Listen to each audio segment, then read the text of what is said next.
સમગ્ર ગુજરાતમાં જે કમોસમી વરસાદ થયો છે ને એના કારણે જે ખેડૂતો આર્થિક રીતે પાયમાલ થયા ના પહેલી વખત નહીં પણ છેલ્લા 5 વર્ષમાં જોઈએ તો ક્યારેક કમોસમી વરસાદ થાય છે, ક્યારેક અતિવૃષ્ટિ થાય છે, ક્યારેક પૂર આવે છે અને ક્યારેક સરકારની ખોટી નીતિઓને કારણે, ખોટા વહીવટને કારણે, ભ્રષ્ટાચારને કારણે ખેડૂતો આર્થિક રીતે પાયમાલ થાય અને હવે પરિસ્થિતિ એટલી હદે વણસી ગઈ છે કે દ્વારકામાં ખેડૂતે આત્મહત્યા કરવી પડે છે, ગીર સોમનાથ જિલ્લામાં ખેડૂત આત્મહત્યા કરે છે અને જો સરકાર તરત મદદમાં નહીં આવે તો આખા ગુજરાતમાં ખેડૂતો આત્મહત્યા કરવી પડે એવી પરિસ્થિતિનું નિર્માણ થયું.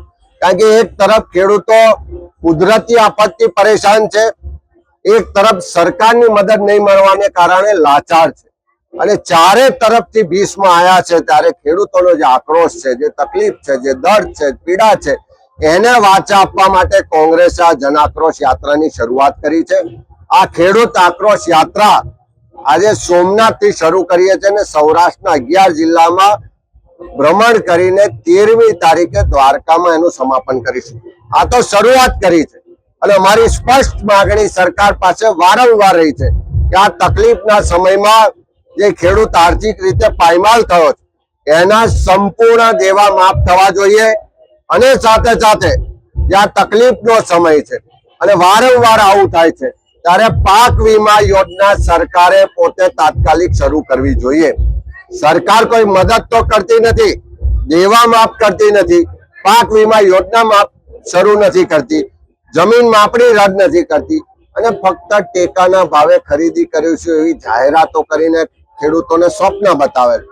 આ ટેકાના ભાવે ખરીદી કરવાની જાહેરાત કરી, એક ખેડૂત પાસે 125 મણ લઈશું, ગયા વખત ભૂતકાળમાં કરી ખરીદી તો 200 મણ ખરીદ્યા હતા, તો આ 75 મણ ઓછા કેમ કર્યા?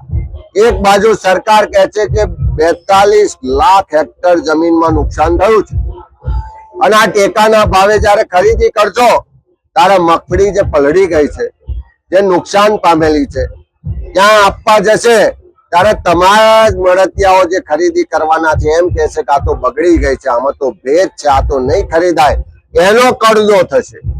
ત્યારે સરકાર ખાલી ખરીદી કરવાની જાહેરાત કરીને પોતાની જવાબદારીમાંથી છટકે નહીં. સરકાર પાસે ફરી માંગણી કરીએ છીએ કે ખેડૂતોના મુશ્કેલના સમયે સંપૂર્ણ દેવા માફ થવા જોઈએ. જેટલું પણ ઉત્પાદન છે એનું પૂરેપૂરું ઉત્પાદનની ટેકાના ભાવે ખરીદી થવી જોઈએ. ક્યાંક ક્વોલિટીમાં કોમ્પ્રોમાઇઝ કરવું પડે તો પણ સહાનુભૂતિ રાખી અને તમામ ઉત્પાદનનો ટેકાના ભાવે ખરીદી થવી જોઈએ.